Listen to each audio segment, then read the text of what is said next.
दाऊद इब्राहिम को भारत कब लाएंगे मोदी।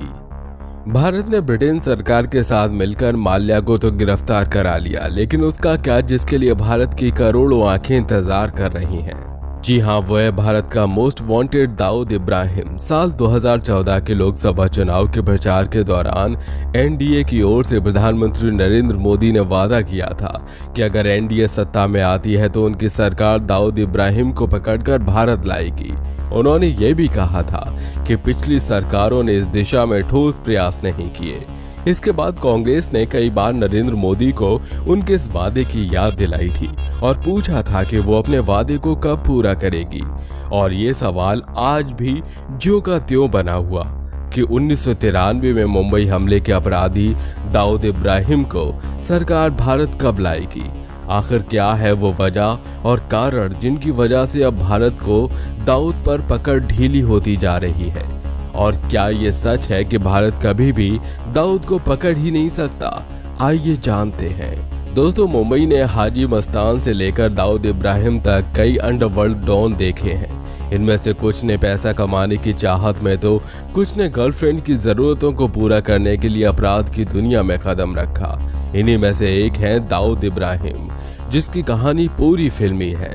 इसीलिए उसके जीवन पर बॉलीवुड में कई फिल्में बन चुकी हैं। कहते हैं कि मुंबई की कई एक्ट्रेस के साथ उसका रिश्ता रहा।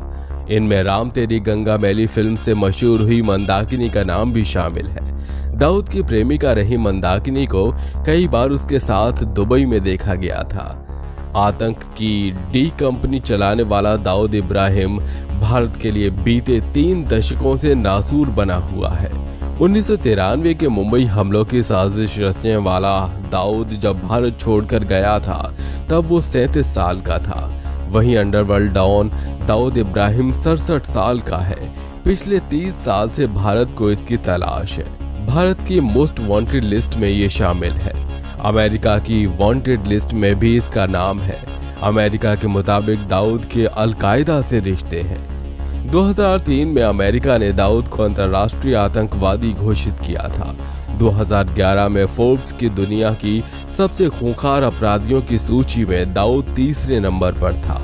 साल 2013 में आईपीएल स्पॉट फिक्सिंग मामले की चार्जशीट में भी दाऊद का नाम शामिल किया गया।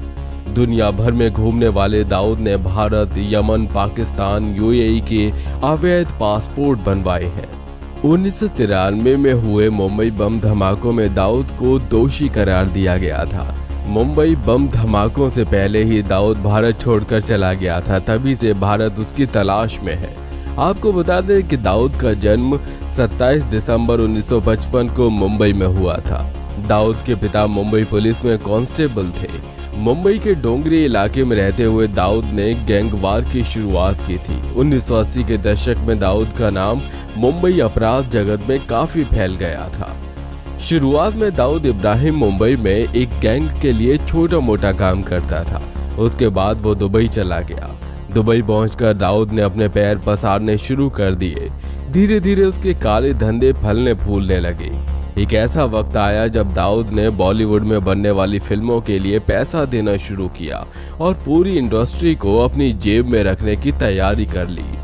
दुबई जाकर भी दाऊद का रिश्ता मुंबई से जस का तस बना रहा, लेकिन 12 मार्च 1993 को सब कुछ बदल गया।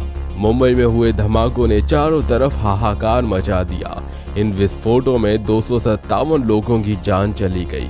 इन धमाकों के लिए अंडरवर्ल्ड डॉन दाऊद इब्राहिम को दोषी करार दिया गया। तब से दाऊद को भारत लाने और सजा देने की मांग उठती रही है, लेकिन उसके सही ठिकाने पर कभी पुख्ता मोहर नहीं लग पाई। ये जग जाहिर है कि दाऊद लंबे अरसे से पाकिस्तान में पनाह लिए हुए है। एक रिपोर्ट के मुताबिक वो अपने पूरे लाव लश्कर के साथ कराची के पॉश क्लिफ्टन इलाके में बने एक शानदार बंगले में रहता है। उसके बंगले के पास ही जर्मनी और सऊदी अरब के दूतावास है। इसे थोड़ी दूरी पर कराची पुलिस की चौकी है।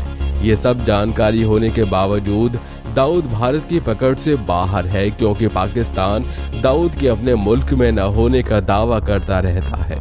पाकिस्तानी हुक्मरान चाहे जो भी दावा ठोंके, लेकिन सच्चाई यही है कि मौत का ये सौदागर उसी के मुल्क में है और वहीं से आतंक का राज पूरी दुनिया में फैला रहा है।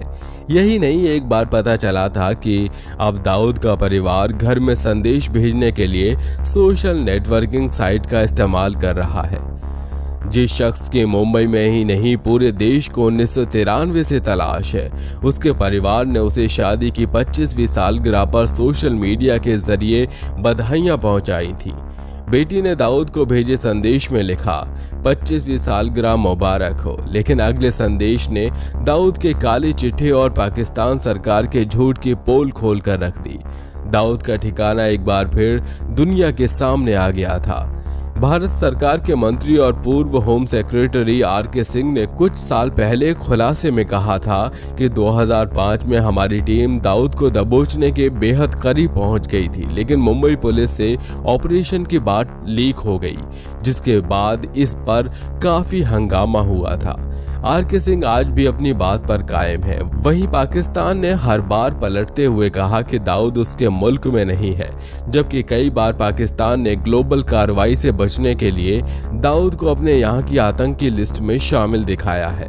अधिकारियों के अनुसार पाकिस्तान उसे 24 घंटे सुरक्षा कवच दे रहा है। ऐसे में भारत के पास सिर्फ एक विकल्प बच जाता है, या तो वो उसी तरह दाऊद के खिलाफ खुफिया कार्रवाई करे जैसा कि अमेरिका ने पाकिस्तान में ओसामा के खिलाफ की, या अफगानिस्तान में जवाहरी को पकड़ने के लिए की। हालांकि ऐसे ऑपरेशन को अंजाम देना आसान नहीं है।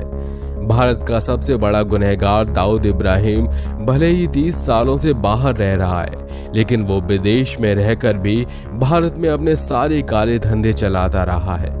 मुंबई में एक गैंग के लिए छोटे मोटे काम करने वाला दाऊद वक्त बीतने के साथ इतना खतरनाक हो गया कि आज सारी दुनिया को उसकी तलाश है।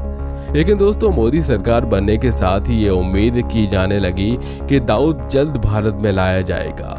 वहीं दूसरी तरफ अंडरवर्ल्ड डॉन के सबसे करीबी छोटा शकील ने कहा था कि दाऊद कोई हलवा नहीं है कि उसको कोई भी उठा के ले जाए। आपको जानकर हैरानी होगी कि मुंबई अंडरवर्ल्ड डॉन और देश के दुश्मन नंबर 1 दाऊद इब्राहिम ने कभी भारत से आत्मसमर्पण करने के लिए कहा था। उस दौरान दाऊद ने वकील राम जेठमलानी के माध्यम से सरेंडर करने की कुछ शर्तें रखी थी। वहीं डॉन की उन शर्तों को लेकर भारत सरकार तैयार नहीं थी। साल 1993 में मुंबई में बम ब्लास्ट के बाद दाऊद इब्राहिम ने देश के जाने माने वकील राम जेठमलानी से बात कर सरेंडर करने की इच्छा जताई थी। उस दौरान जेठमलानी ने कहा था कि दाऊद 3 शर्त के साथ आत्मसमर्पण करना चाहता है।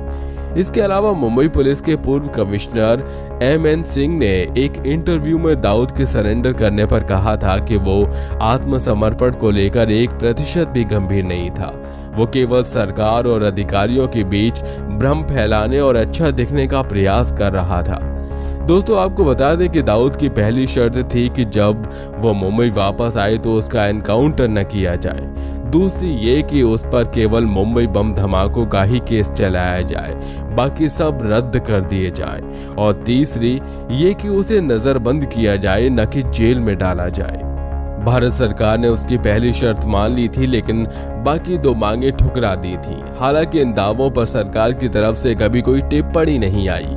वहीं सीबीआई के तत्कालीन डीआईजी नीरज कुमार ने भी एक साक्षात्कार में इस बात को कहा था कि मुंबई बम धमाकों के 15 महीने बाद उनकी भी बात दाऊद इब्राहिम से 3 बार हुई थी, जिसमें उसने सरेंडर करने को कहा था।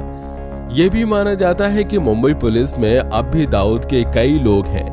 कहा तो यहाँ तक जाता है कि जब भी किसी गवाह को किसी केस की गवाही के लिए पुलिस मुख्यालय बुलाया जाता है तो जानकारी पाकिस्तान में बैठे भाई तक पहुँच जाती है और चंद मिनटों में गवाह के पास फोन आ जाते हैं और गवाही का अंजाम भुगतने की धमकी दी जाती है। अब इस सिचुएशन में तो मुश्किल ही लगता है कि दाऊद इब्राहिम को भारत लाया जा सकता है। आपकी इस मामले में क्या राय है, आप हमें कमेंट करके बताना। साथ ही वीडियो पसंद आई हो तो लाइक करिए, चैनल को सब्सक्राइब करके बेल आइकन को भी प्रेस कर लीजिए।